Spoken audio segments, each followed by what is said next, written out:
Bonjour à tous la Faire Family, bienvenue dans ce nouveau débriefing, partie 2 de notre énorme incendie que j'ai eu l'honneur de filmer avec les pompiers de Bruxelles.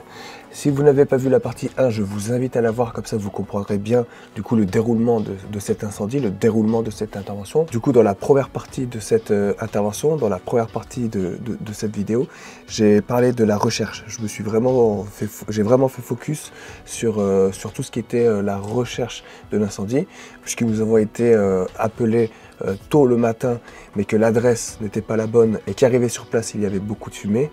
Donc il y a eu une grosse recherche. Donc c'est vraiment palpitant, c'est vraiment intéressant. Je vous invite vraiment à aller voir cette partie 1 avant de regarder cette partie 2 du coup. J'ai préféré faire cet incendie en 2 parties pour pouvoir faire un débriefing un peu plus complet. Et donc là, nous allons voir ce qu'il s'est passé dès que nous avons trouvé l'incendie, dès qu'on arrive sur place. Donc la première partie de la vidéo se termine quand je fais voler mon drone pour me rapprocher au plus proche de l'incendie. Donc mon drone sur cet incendie a vraiment été utile puisqu'on a pu localiser l'incendie. Une fois qu'on arrive sur place, sur le lieu de l'intervention, moi je fais voler le drone une nouvelle fois pour avoir d'autres images de l'incendie. Et après, bien sûr, je coupe le drone, je le range et je me dis que je vais peut-être pouvoir rentrer à l'intérieur. C'est mon objectif, c'est de rentrer à l'intérieur du bâtiment pour pouvoir filmer la fin de l'incendie. On va essayer de rentrer. Hein.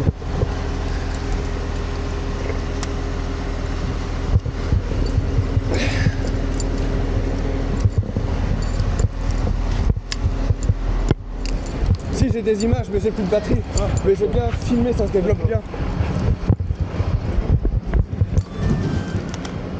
C'est même pas le nouveau. Non, c'est même pas le nouveau, mais c'est son dernier. Ouais, c'est son dernier.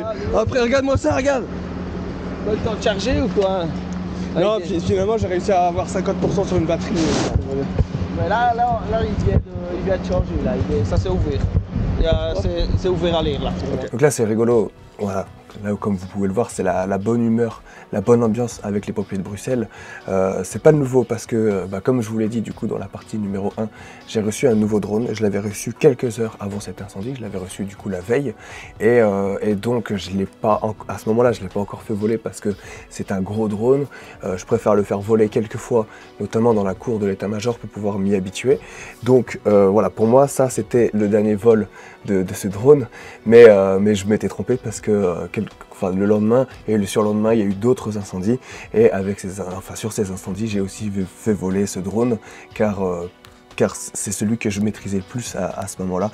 Donc voilà, je pensais que c'était le dernier vol de ce drone, mais en fait non, il y a eu d'autres vols. Mais c'est aussi ça, hein, ici à Bruxelles, comme ça brûle tous les jours, c'était quasiment sûr que j'allais réutiliser le lendemain ou le surlendemain. On va envoyer les images à Luc parce que ça dépote bien. J'ai pas eu le temps de lui rendre compte. Bon, il doit être en train de dormir, il est quelle heure là? 3h16. Hein? Tu dois être en train de ronfler mon Luc. Maintenant mon objectif c'est de donner des images, d'envoyer des images, on va dire à ma hiérarchie, à Luc. Et donc je sais qu'il est très tard, ou très tôt le matin, il est environ 3h du matin à ce moment-là, 3h15. Donc je sais que mes images, il les recevra mais que le lendemain matin parce que je ne vais pas la réveiller pour ça. Ah, la fumée est devenue noire.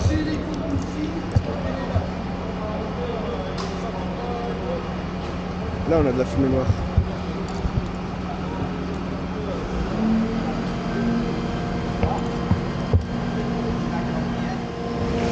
T'as vu, t'as de la fumée noire maintenant, hein? Non. T'as plus assez? Non, j'ai plus de batterie. Attends, on est parti de l'autre côté. On est parti de l'autre côté de la ville. Donc là c'est intéressant parce qu'à ce moment-là, je vois que la fumée change de couleur, qu'elle devient noire. Et donc voilà, donc en fait, malgré moi, sans le savoir, au sol, je vois l'évolution du feu. On voit l'évolution du feu.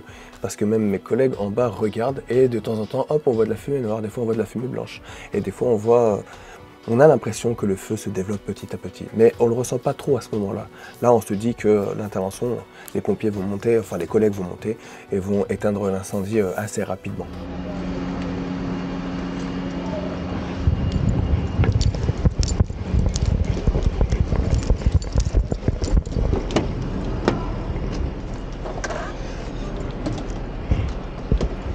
Là aussi, à chaque intervention, j'essaye du coup de m'améliorer.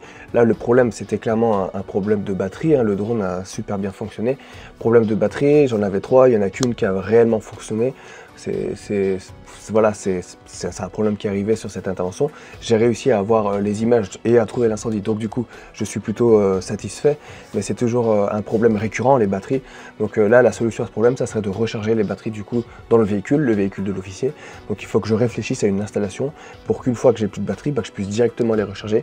Comme ça, s'il y en a besoin sur une nouvelle intervention ou si on a besoin sur cette intervention, si l'intervention traîne, bah, au moins j'ai toujours un drone disponible. Là, bah, j'ai dû signaler à l'officier que le drone était indisponible. Allez, on envoie ça à Luc. Luc, t'es où Luc? Ok, c'est envoyé. C'est envoyé, je pense qu'il comprendra.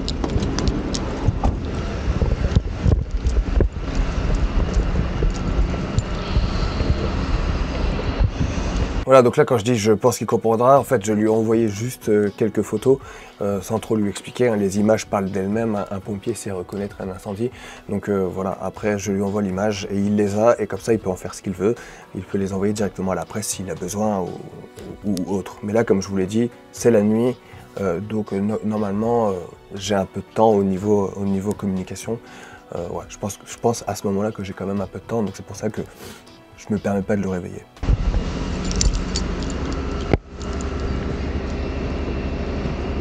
Donc là, je continue de filmer, je me dis qu'il faut que je continue mon reportage parce qu'au final, j'ai pas beaucoup filmé comme j'ai utilisé mon drone, j'ai pas beaucoup filmé. Donc je me dis qu'il faut que je filme un maximum les pompiers, l'incendie, pour que je puisse faire du coup la vidéo que je pourrais présenter à la presse et aussi aux réseaux sociaux des pompiers de Bruxelles.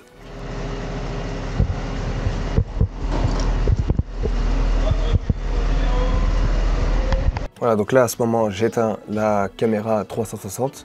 Je l'éteins en me disant ça y est, je pense que j'ai assez d'images, je vais continuer encore un peu de filmer, puis après je vais pouvoir commencer l'editing, donc commencer à éditer, commencer à faire le montage vidéo, vérifier un peu ce que j'ai filmé, et après pour moi ma mission s'arrête là. Il y aura le montage de la vidéo à faire pour les réseaux sociaux, mais là je pense que ma mission est terminée. Donc du coup je coupe l'Insta 360 qui m'a été très utile car j'ai pu vraiment filmer tout ce début d'incendie. C'est vraiment super parce que sinon j'aurais pas pu avoir une image de cette recherche. Donc du coup la partie 1 que vous avez pu voir la semaine dernière. Voilà, donc toutes les images que vous voyez désormais, ce sont des images que j'ai filmées avec mon GSM, mon smartphone. Donc à ce moment-là, on a l'information qu'il y a des pompiers qui sont blessés, 2 pompiers qui sont blessés. Donc il y a l'ambulance incendie. L'ambulance incendie, c'est une ambulance qui est là, une ambulance normale, sauf qu'elle est là pour les incendies et elle est là pour aider les pompiers en cas de besoin. Si des pompiers se blessent, c'est l'ambulance incendie qui va pouvoir les prendre en charge. Donc les 2 ambulanciers montent pour voir ce qu'il se passe. Donc comme on l'a vu dans la première partie, c'est Jonathan qui m'a beaucoup aidé pour les recherches. Donc je vais pouvoir le suivre pour monter avec eux jusqu'à l'endroit où sont les pompiers.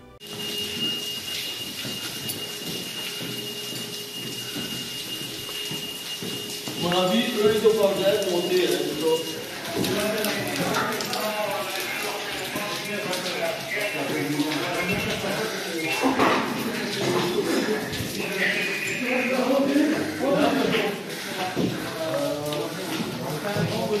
Arrivé en haut, je comprends que c'est Anthony qui est blessé, donc lui il est blessé au niveau de la tête, il a pris un coup de chaud, et il y a également Étienne qui est ici en train de s'asperger d'eau sur sa blessure au niveau de la main. Donc c'est toujours rassurant quand on peut voir les pompiers qui sont blessés, parce que quand on est en bas et qu'on sait qu'il y a 2 pompiers blessés, on s'en fait tout un film, et quand on les voit, bah, c'est un peu plus rassurant, on peut les voir et on peut discuter avec eux.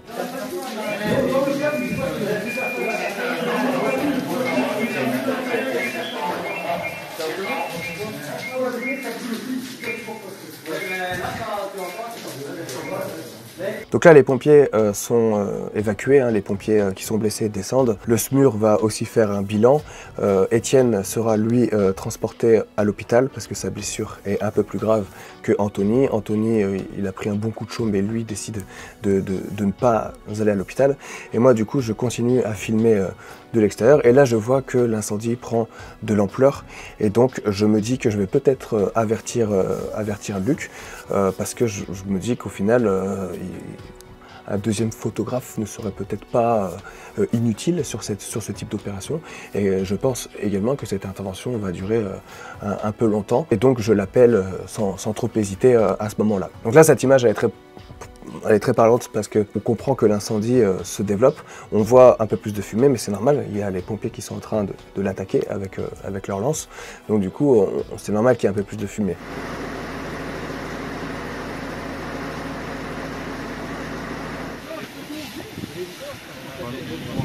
Pendant la nuit, moi, je continue à être en relation du coup avec Luc, mais j'envoie aussi un message à Jimmy qui est pilote de drone. Je lui dis: Jimmy, viens, on a besoin d'un drone. Moi, je suis dans les étages, mon drone est indisponible. Viens vite avec ton drone pour pouvoir apporter un complément d'image aux officiers qui sont en bas et pour faire un point de situation. Donc lui, il arrive donc avec la garde montante, donc la garde qui arrive après, parce que ici à Bruxelles, à 8 h, c'est le changement de garde. Donc il arrive avec la garde suivante, et comme ça, lui, il peut faire voler son drone et proposer ses images et montrer ses images du coup aux officiers en bas pour bien comprendre la situation géographique de l'immeuble. Donc encore une fois, le drone a été très utile dans cette intervention. Ce qu'on a ici, les gars, donc on a un bâtiment élevé M+11 avec un 12e étage, comme tu vois ici, un 12e étage qui est en retrait. Il faudra une équipe qui va en toiture pour ouvrir un maximum parce que tu vois ça brûle encore. Essayer d'ouvrir et éteindre pendant que l'autre équipe est à l'intérieur et fait aussi la même chose pour qu'on peut vraiment dire que le feu il se concentre des deux côtés. Et on va l'attaquer de l'extérieur et de l'intérieur comme ça. Moi je suis resté du coup comme je vous l'ai dit toute la nuit, et au matin quand je descends les escaliers pour me retrouver au rez-de-chaussée du coup pour retrouver Jimmy ici, et puis là on peut voir Luc, et bien dans les escaliers je croise la garde du coup montante, donc la 41e compagnie qui monte les escaliers frais comme des gardons parce que eux c'est le début de leur garde. Moi je suis satellisé, je suis vraiment crevé, et c'est trop rigolo de les croiser. Enfin c'était vraiment lunaire. Quand je descends les escaliers, que je les croise, on se dit bonjour, on se check. C'est vraiment ce qui reflète le métier de pompier en fait. Et donc les gars combattent l'incendie, se reposent, changent leurs bouteilles, remontent, combattent l'incendie, changent les bouteilles, ça a été ça toute la nuit. Et après quand je descends, on croise l'autre garde qui arrive et qui sont prêts à en découdre. Et c'est vraiment ouf. Et moi je me dis waouh, là il y a vraiment tous les pompiers qui sont mobilisés pour combattre cet incendie, c'est vraiment dingue. Il y a eu 2 pompiers qui se sont blessés. Voilà, donc on pense très fort à eux, hein. Ils vont revenir de cette intervention plus fort. Et tout le monde a appris beaucoup sur soi, sur cet incendie. Moi-même, j'ai beaucoup appris sur moi. J'ai modifié beaucoup de choses dans ma façon de voir le feu. Je pense que je suis sorti grandi de cet incendie parce que quand j'en parle du coup avec tout le monde, voilà, le retour d'expérience, comme on dit ici, le rétex est très puissant, on apprend beaucoup. Parce qu'on a mis en place beaucoup de choses. Et voilà, je pense que moi-même, je me suis senti grandi, mais beaucoup de gens se sont sentis grandis après cet incendie. Donc voilà, tout ce que je pouvais dire sur cet énorme incendie.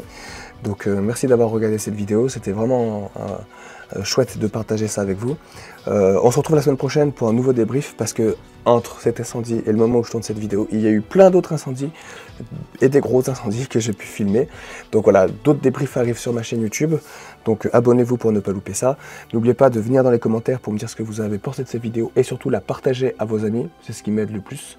Vous pouvez lire mon livre aussi, L'incendie de ma vie. Là aussi, je raconte mon expérience d'ex-pompier de Paris, donc c'est dans la description si vous voulez lire mon livre.